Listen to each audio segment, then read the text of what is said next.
चलिए, तो कहने का मतलब ये है बाबू कि करंट इलेक्ट्रिसिटी में 7वां क्वेश्चन से डिस्कस करना था। 7वां क्वेश्चन है प्रतिरोधकता एवं विद्युतीय चालकता से क्या समझते हैं। तो ये सॉल्यूशन आ गया क्वेश्चन नंबर 7। प्रतिरोधकता एवं विद्युतीय चालकता से क्या समझते हैं। चलिए देखिए, प्रतिरोधकता क्या होता है। तो रेसिस्टेंस लॉस हम जानते हैं कि आर जो होता है बाबू वो रो एल अपॉन ए होता है, जहाँ इसको हम प्रतिरोध बोलते हैं। ये प्रतिरोधकता है, ये हमारा चालक की लंबाई है और ये चालक का अनुप्रस्थ काट क्षेत्रफल है। तो प्रतिरोधकता को अगर डिफाइन करना हो तो हम क्या करेंगे बाबू कि अगर चालक की लंबाई 1 मीटर रख दें, इसका अनुप्रस्थ काट क्षेत्रफल भी अगर 1 मीटर स्क्वायर रख दें, यानी 1 वर्ग मीटर रखें, ठीक है, तो ये दोनों को एक हो जाने से सीधे आर हमारा रो के बराबर हो जाएगा। ठीक है, यानी प्रतिरोध ही प्रतिरोधकता कहलाएगा कब, जब एकांक लंबाई के चालक का अनुप्रस्थ काट क्षेत्रफल अगर एकांक वर्ग मीटर हो। ठीक है, तो विद्युत धारा प्रवाहित करने पर उसमें जितना प्रतिरोध उत्पन्न होगा वही उसकी प्रतिरोधकता कहलाती है। अब प्रतिरोधकता का उल्टा चालकता यानी विशिष्ट चालकता कहलाती है। ठीक है, तो इसको लिख दीजिए, प्रतिरोधकता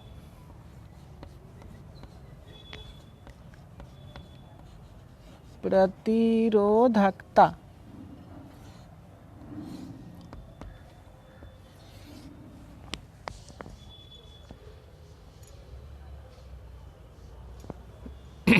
चलिए क्या लिखेंगे बाबू,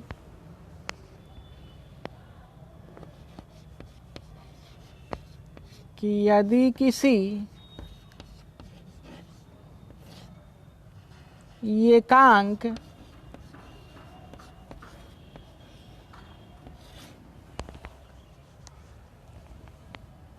मीटर,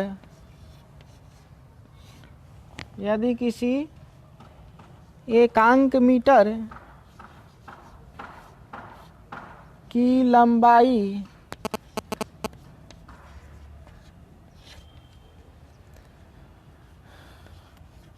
तथा एकांक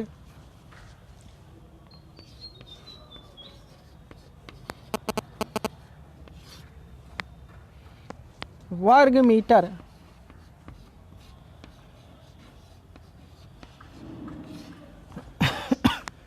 यदि किसी एकांक मीटर की लंबाई तथा एकांक वर्ग मीटर अनुप्रस्थ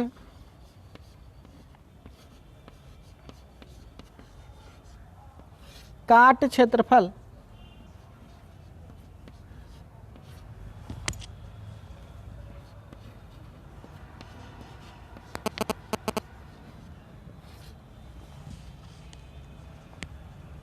वाले चालक पदार्थ से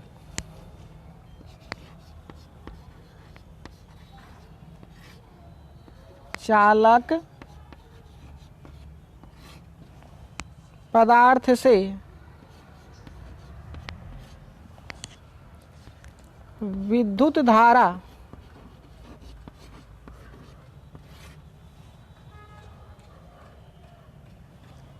प्रवाहित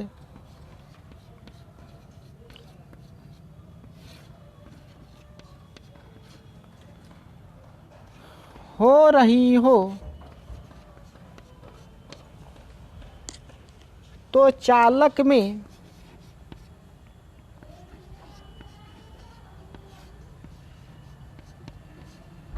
उत्पन्न प्रतिरोध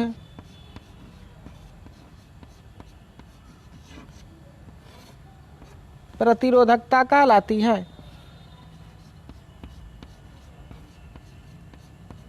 प्रतिरोधकता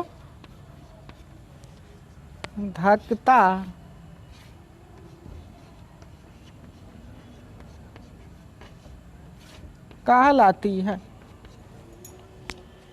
अच्छा, इसका अगर हम लोग यूनिट निकाले बाबू तो इधर ओम हो जाएगा, आई ऊपर मीटर नीचे मीटर स्क्वायर, तो नीचे केवल मीटर बचेगा, मीटर आकर इसमें गुना कर जाएगा, यानी ओम मीटर इसका यूनिट हो जाएगा।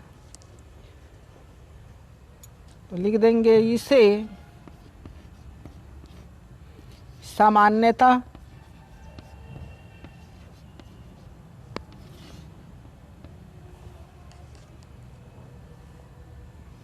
रो से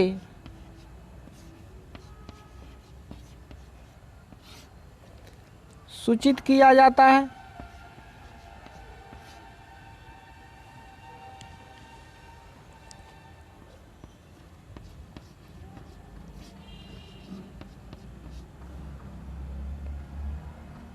जिसका मात्रक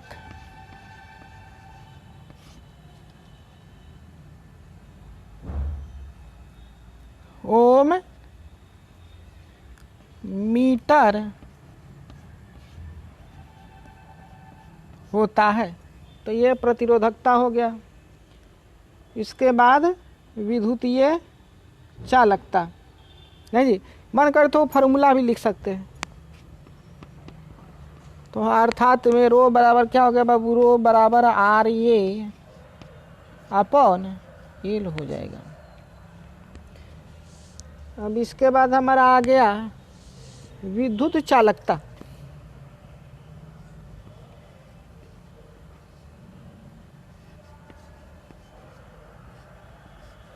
विद्युत चालकता, ठीक है। तो ये जो प्रतिरोधकता है बाबू, इसी का उल्टा यानी व्युत्क्रम हमारा विद्युत चालकता कहलाता है, ठीक है। जिसको हम लोग कैपिटल के से सूचित करते हैं, यानी के बराबर 1/रो हो जाएगा, ठीक है। तो उसका उल्टा मात्रक भी आएगा। तो मात्रक क्या हो जाएगा बाबू, पर ओम पर मीटर, पर ओम पर मीटर, ठीक है। तो लिख दीजिएगा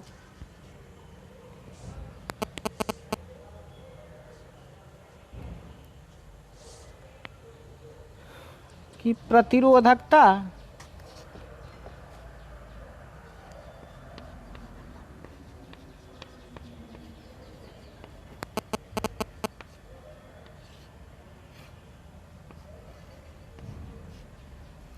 का व्युत्क्रम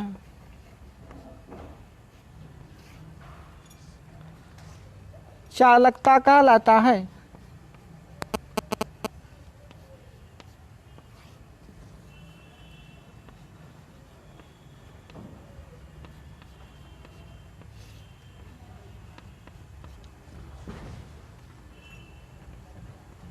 इसे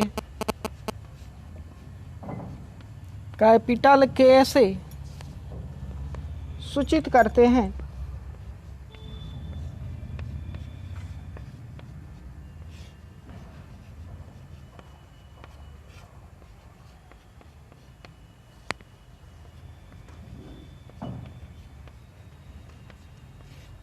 इसका एसआई मात्रक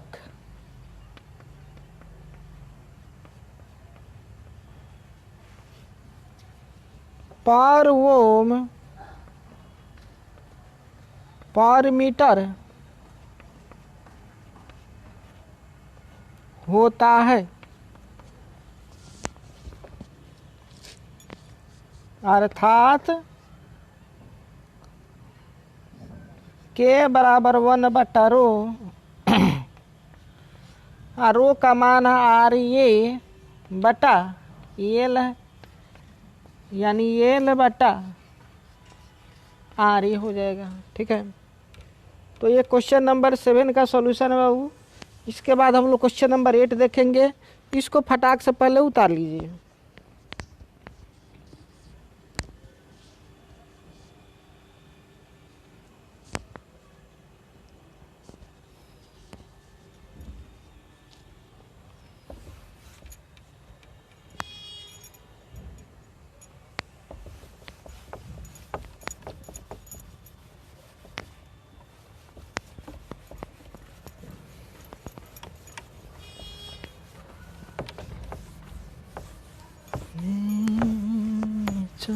तरफ चेहरा रंग सुनहरा।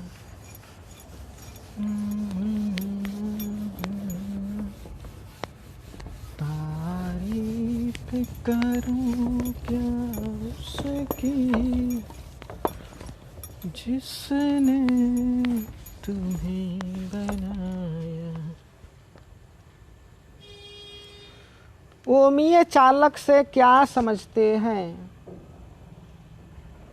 ठीक है, ओमीय चालक। सॉल्यूशन नंबर 8 नंबर क्वेश्चन का सॉल्यूशन देखिए। ओमीय चालक होता क्या है? तो ओम का नियम जो होता है V बराबर IR, ठीक है, या इसी को हम क्या लिख सकते हैं बाबू, V बराबर RI, या इसी को हम लिख सकते हैं कि R बराबर V बटा I। और R जो होता है बाबू, R वो एक तरीका का हमारा कांस्टेंट होता है, वेरिएबल भी हो सकता है। ये R जो है वो चालक के लंबाई और अनुप्रस्थ काट क्षेत्रफल पर निर्भर करता है, ठीक है। लेकिन इस इक्वेशन में अभी ये हमारा क्या है बाबू, कांस्टेंट है।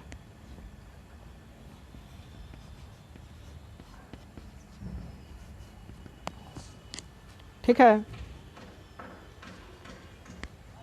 और ये दोनों हमारा वेरिएबल होता है, तो इनका रेशियो हमारा प्रतिरोध कहलाता है। ठीक है, इस इक्वेशन को देखिएगा बाबू, कंपेयर कीजिएगा तो ये y के जैसा काम करेगा, क्योंकि y भी हमारा एक वेरिएबल होता है। m यानी स्लोप जो कांस्टेंट होता है, और x यानी i जो वेरिएबल है वो इसमें x के जैसा काम करेगा, y बराबर mx। तो y बराबर mx का जो ग्राफ होता है बाबू कुछ इस तरीके से होता है।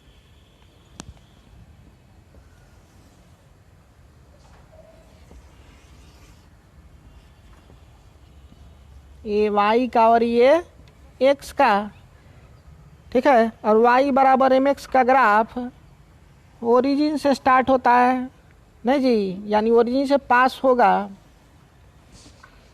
स्टार्ट नहीं होगा, पास होता है ओरिजिन से। ठीक है जी,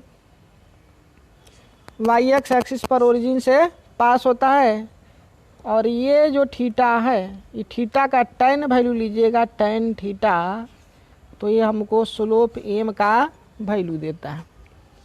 ठीक है, उसी तरीक़ा से अगर इस इक्वेशन को इसके कंपेयर कीजिएगा तो y के जगह पर v है, यानी y के जगह पर हम क्या लिख सकते हैं बाबू, v लिख सकते हैं।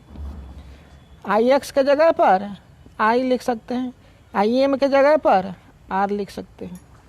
ठीक है, तो इसका मतलब ये हुआ कि v बराबर IR चाहे v बराबर RI जो समीकरण है बाबू, अगर वो VI ग्राफ पर, VI अक्ष पर अगर ग्राफ खींचा जाए प्रतिरोध का, तो ये वो एक सीधी रेखा होगी, समानुपाती होगी। ठीक है नहीं जी, तो अगर VI के समानुपाती है या VI एक्सिस पर अगर ग्राफ खींचा गया तो प्रतिरोध हमारा अगर इंक्लाइंड सीधी रेखा आ रहा है, झुकी हुई सीधी रेखा आ रही है, ठीक है, तो वो हमारा है जी ओम के नियम का पालन करेगा, और वे सारे चालक या पदार्थ कह लीजिए जो ओम के नियम को पालन करते हैं वो ओमीय चालक कहलाएंगे। तो लिख दीजिएगा ओमीय चालक।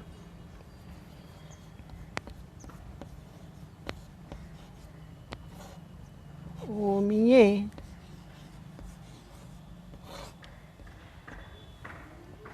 चालक।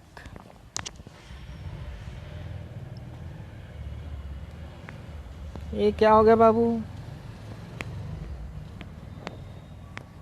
वे सारे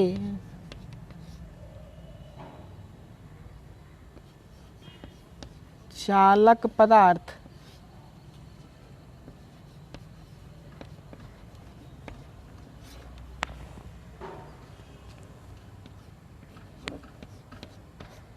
जो ओम के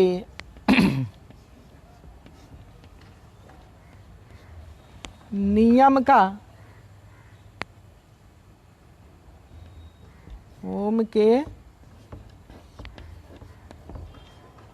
नियम का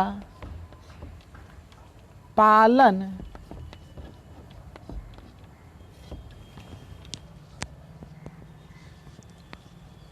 करता है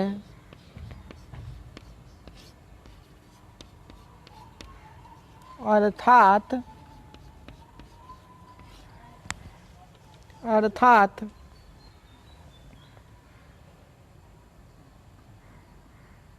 भी तथा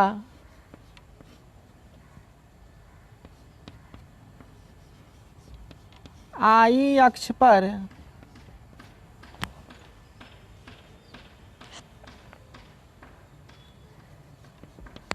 प्रतिरोध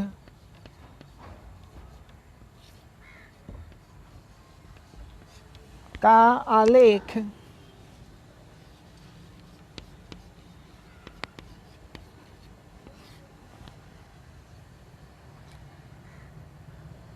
सीधी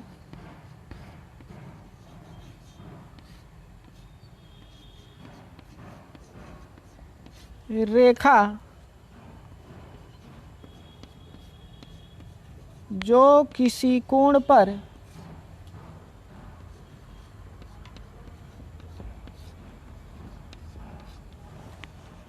झुकी हुई हो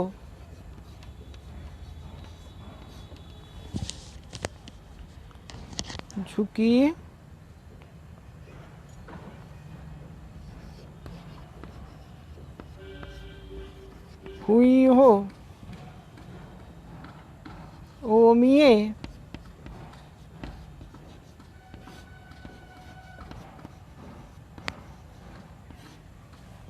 चालक कहलाता है।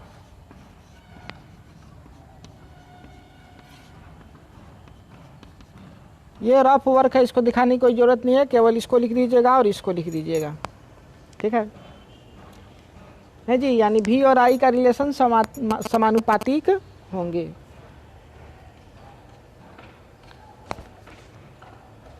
तो इसको अच्छा से पहले नोट कीजिए, उसके बाद आगे हम बढ़ते हैं।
क्वेश्चन नंबर 9 का सॉल्यूशन बाबू।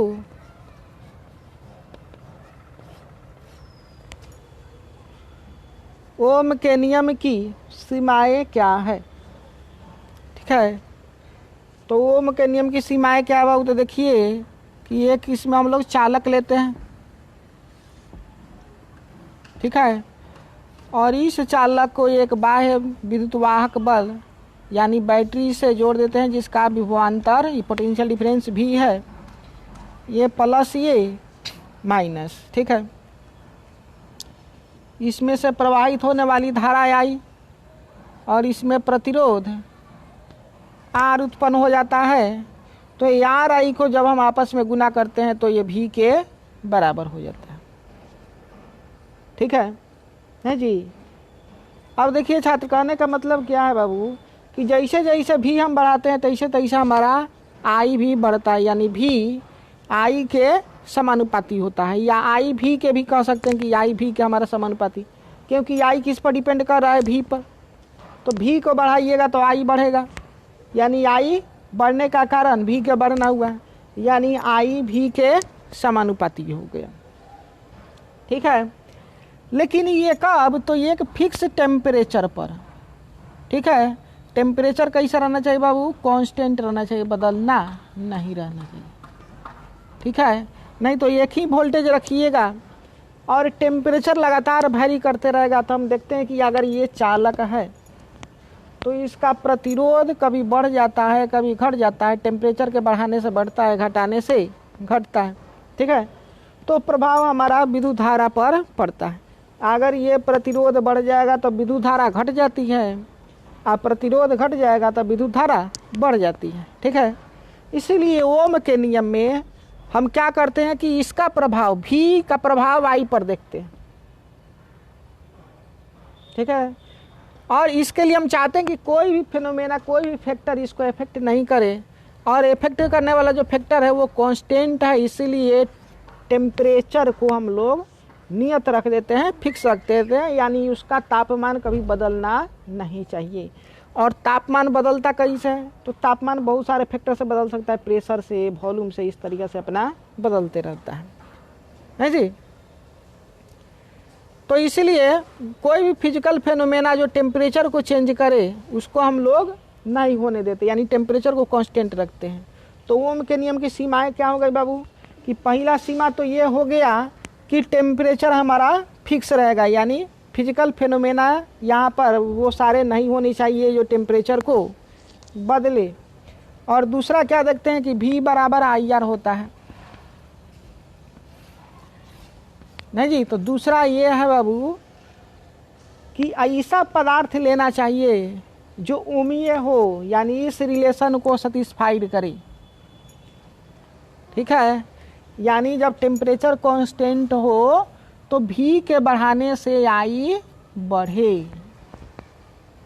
ठीक है, आ रहा है बात समझ में, है जी।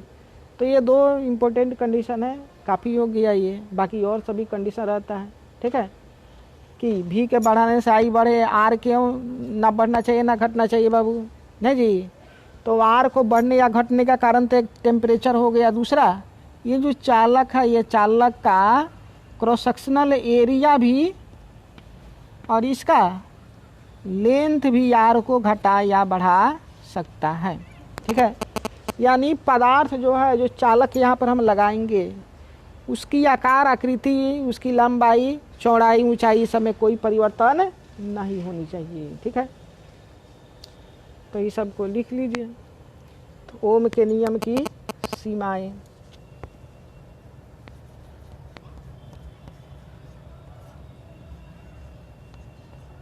ओम के नियम की सीमाएं।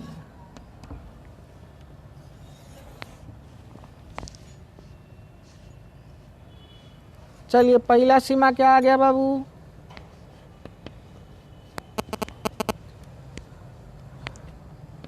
तो तापमान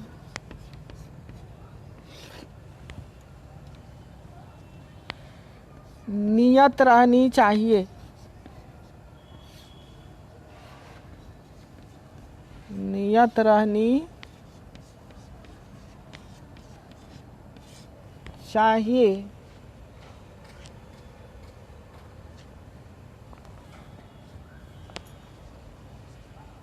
दूसरा क्या हो गया बाबू,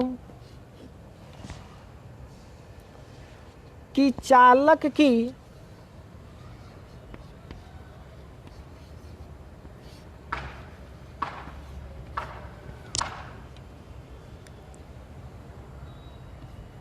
बीमा नहीं बदलनी चाहिए, चालक की बीमा यानी लंबाई, चौड़ाई, ऊंचाई। ठीक है, एक बीमी हो गया। ठीक है, वॉल्यूम त्रिबीमीय हो गया, क्रॉस सेक्शनल एरिया दो बीमीय हो गया। तो एक शब्द में हमने बीमा लिख दिया, यानी चालक की बीमा नहीं बदलनी चाहिए, नहीं बदलनी चाहिए। ठीक है, और ऐसा पदार्थ हो जो ओम के नियम का पालन करता हो। ठीक है,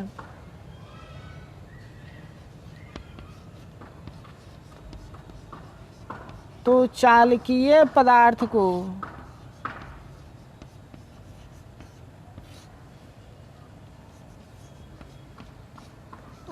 के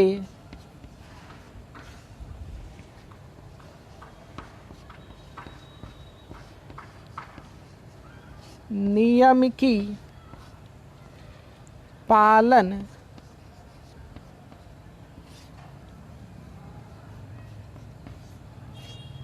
करनी चाहिए। इसका मतलब ये हुआ कि भी और आई का जब ग्राफ खींचेंगे बाबू, ये भी और ये आई का, तो इसका ग्राफ आर का ग्राफ इस तरीका से जाना चाहिए। ठीक है। क्वेश्चन नंबर 9 हो गया बाबू। क्वेश्चन नंबर 10 हम लोग देखेंगे। इसको अच्छा से पहले नोट कर लीजिए।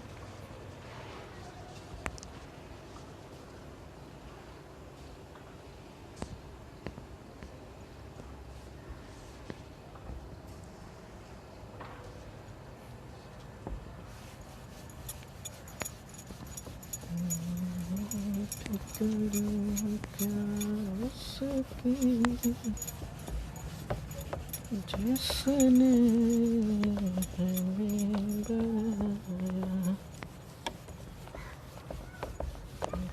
सरसन चेहरा सुनहरा।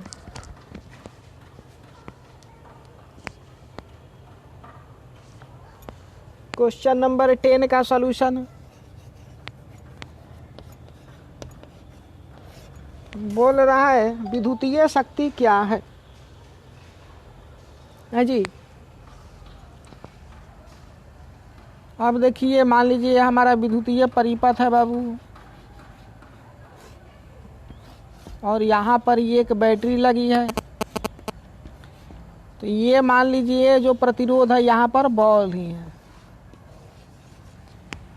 ठीक है। तो यहाँ से करंट चलेगा बाबू, करंट चलेगा तो ये बॉल बढ़ेगा, और बॉल बढ़ेगा तो ये जो विद्युत एनर्जी है वो प्रकाश एनर्जी में खर्च होगा, यानी यहाँ ऊर्जा का क्षय होगा, कमी होगा, लगातार ये बैटरी डिस्चार्ज होगा। ठीक है। तो एकांक समय में कितना खर्च हो रहा है, क्षय हो रहा है, वही इसकी शक्ति कहलाएगी। ठीक है। ठीक है। तो एकांक समय में जो ऊर्जा का ह्रास होता है, क्षय होता है, उसको हम लोग क्या बोलते हैं बाबू, शक्ति बोलते हैं। उसी को हम लोग स्टैंडर्ड भाषा में कहते हैं कि ऊर्जा हानि का समय दर, ऊर्जा व्यय का समय दर क्या कहलाता है बाबू, शक्ति कहलाता है। तो इसको लिख दीजिएगा, विद्युतीय शक्ति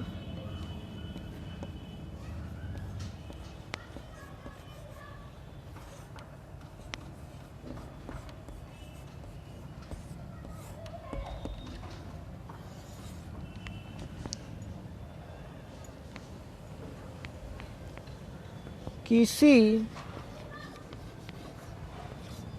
विद्युतीय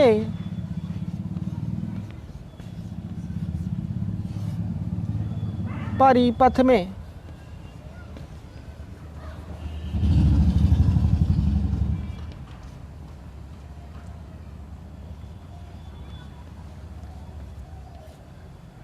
ऊर्जा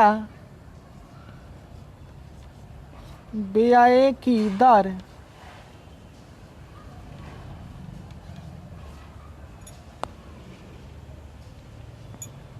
विद्युतीय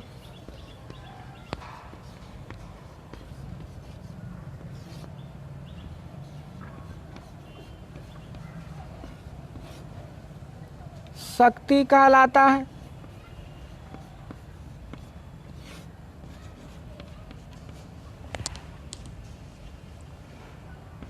इसे P से सूचित करते हैं।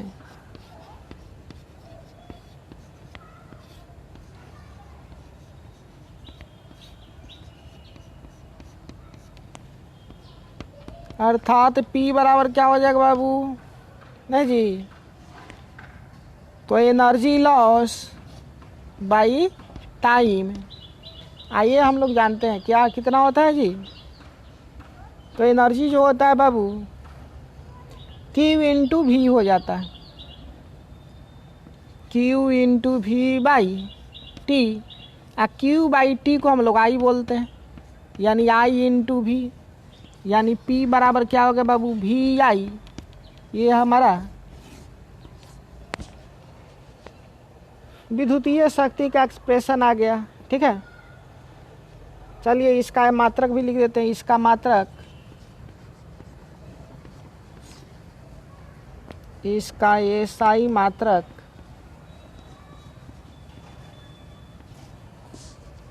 वाट होता है या जूल पर सेकेंड। जूल ऊपर जूल एनर्जी है, नीचे टाइम है, तो जूल पर सेकेंड। जूल पर सेकेंड को ही हम लोग वाट बोलते हैं, जिसको कैपिटल W से सूचित करेंगे। ठीक है, तो ये हमारा विद्युतीय शक्ति हो गया। ठीक है, क्वेश्चन नंबर 11 है, बायो सावर्ट नियम क्या है। तो पहले इसको अच्छा से नोट कीजिए, क्योंकि जगह नहीं है बायो सावर्ट नियम के समझने के लिए। इसको अच्छा से नोट कर लीजिए, इसको इरेज करके हम आगे बढ़ते हैं।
क्वेश्चन नंबर 11 का सॉल्यूशन है,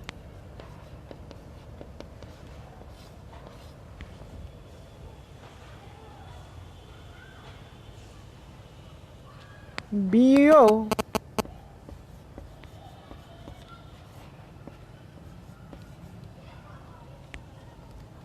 सावर्ट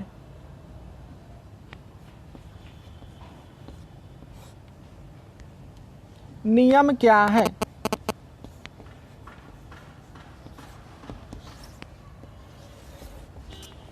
चलिए देखिए बाबू,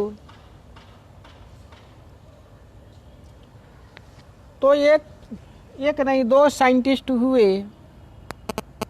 ठीक है, जैसे मान लीजिए हमारा चालक है बाबू, और इसमें से धारा आई प्रवाहित हो रही है। तो इसके कारण किसी बिंदु पर, जैसे यहाँ पर अगर हमको चुंबकीय क्षेत्र कैलकुलेट करना है कि कितना चुंबकीय क्षेत्र यहाँ पर है, तो उसके लिए हमारे दो साइंटिस्ट, एक का नाम था बियो, दूसरे का नाम था सावर्ट। दोनों ने एक नियम दिया। ठीक है, दोनों ने एक नियम दिया जिसके कारण हम किसी अगर धारावाही चालक के कारण उसके आसपास में किसी बिंदु पर विद्युतीय क्षेत्र उत्पन्न हो रहा है प्रभाव, तो उसको हम आसानी से कैलकुलेट कर लेते हैं। और इसी नियम को हम लोग बियो सावर्ट नियम के नाम से जानते हैं।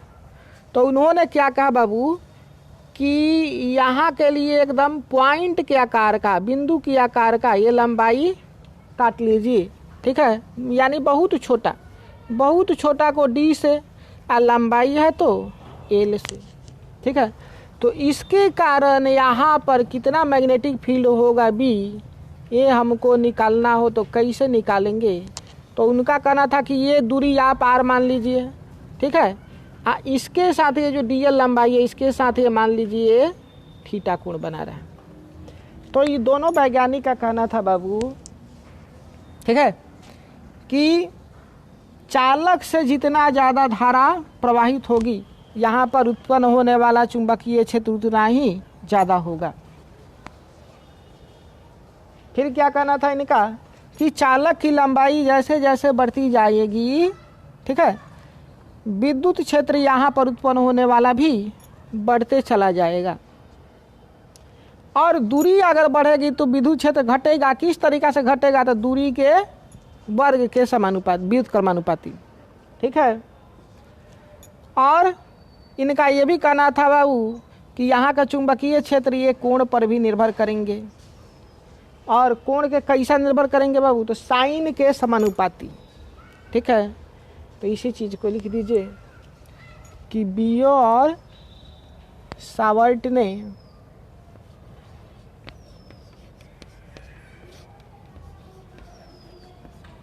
बियो तथा सावर्त ने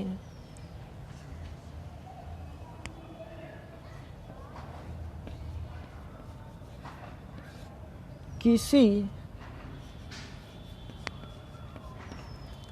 धारावाही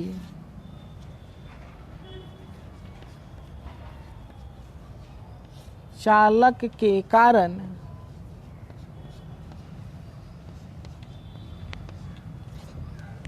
उसके चारों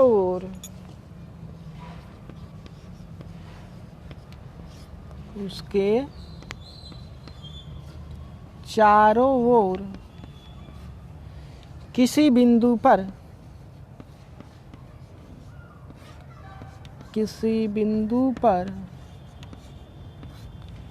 चुंबकीय क्षेत्र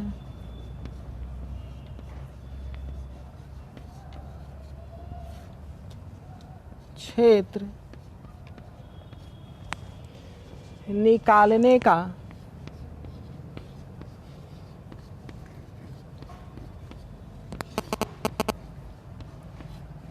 एक नियम दिए।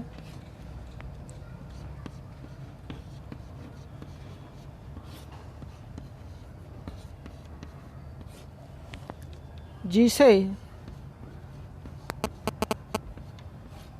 बियो सावर्त नियम कहते हैं। जिसे बियो सावर्त नियम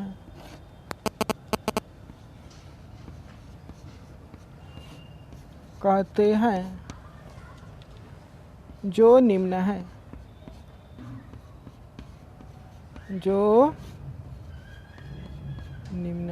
ठीक है। तो ये छोटा लंबाई के कारण यहाँ उत्पन्न चुंबकीय क्षेत्र भी क्या हो जाएगा बाबू? छोटा हो जाएगा, इसलिए इसको हम डी दे दिए।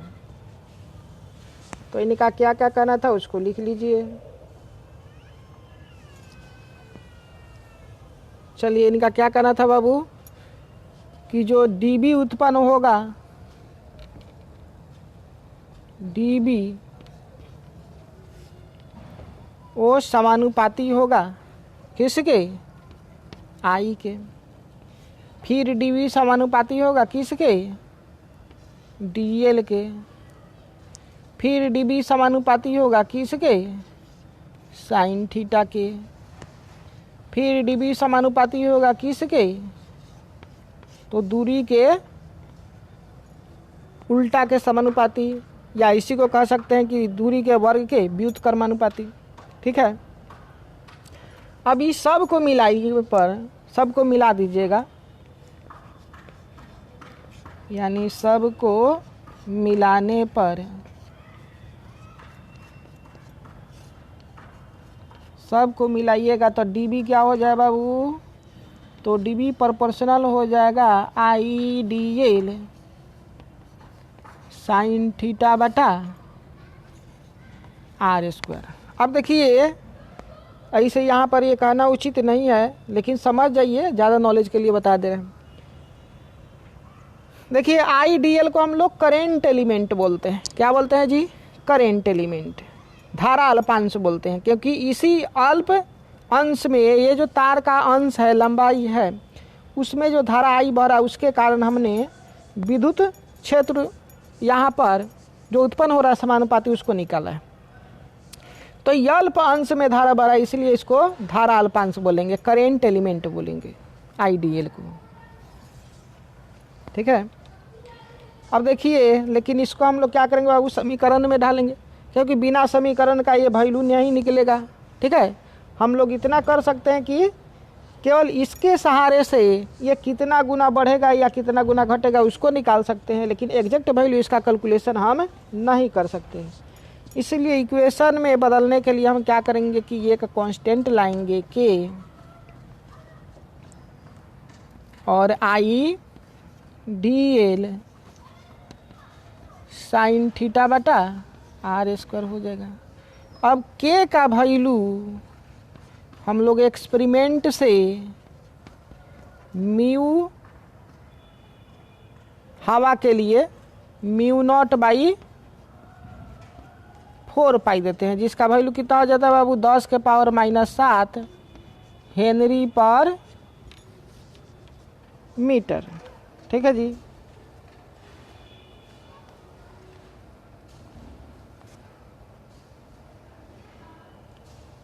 नहीं जी, तो मन करे तो इसको यहाँ पर रख सकते हैं हम लोग, यानी dB बराबर क्या हो गया बाबू, तो म्यू नॉट अपन 4 पाई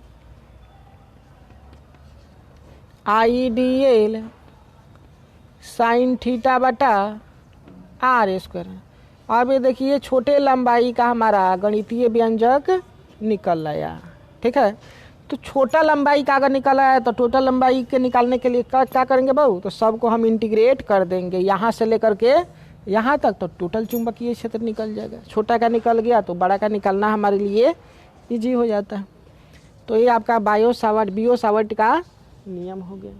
ठीक है, तो आज का लेक्चर यहीं तक रहने दीजिए, नहीं फिर कल हम आगे इसको बात बढ़ाएंगे क्वेश्चन नंबर 12 से।